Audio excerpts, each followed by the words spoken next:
off camera, we were chatting about that word passion.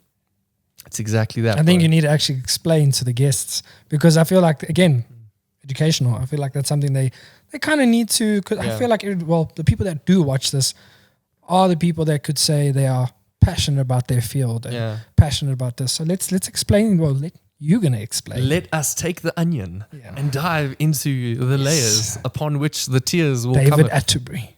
Long ago. But so passion, a lot of the times people throw around the word passion like it's a smarty, bro. Like it's something that you can have at like a Sunday bra. And it's like, oh, bro, what are you passionate about? Oh, I'm passionate about music. Oh, I'm passionate about film. Or I'm passionate about art. Or fashion. Fashion. You throw it in whatever category and context you want.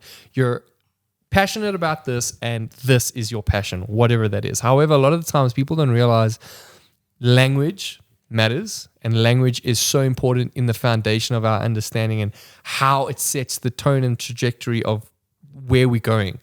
And so passion, from a language perspective, comes from the Latin word pati. If I'm not mistaken, I think it's spelled P-A-T-I with like a thing on like an I. And pati, from its root wording and meaning, means to suffer. And it's like, wow, now that just brings so much more weight to the word passion.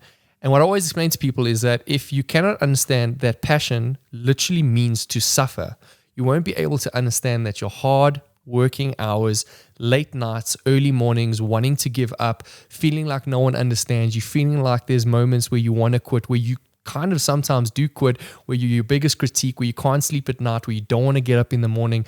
That type of suffering is probably the best fertile breeding ground for you to understand that you've probably found what you're passionate about. If you can find what you're passionate about, it makes it so much easier to just hit record, get out of bed, do it again, feel misunderstood, get rejected, but still keep on doing it again and again and again. Because those small increments and those small steps into just showing up every day, not for necessarily anyone else, but just for yourself, that is something super, super cool to be passionate about. So it's in that suffering that we find that fulfillment. It's in that suffering that we kind of get a glimpse of, I don't want to necessarily say purpose, but that fuel to just keep going. And that's why a lot of the times, if you're willing to find what you can suffer for, you'll be able to find what you're passionate about.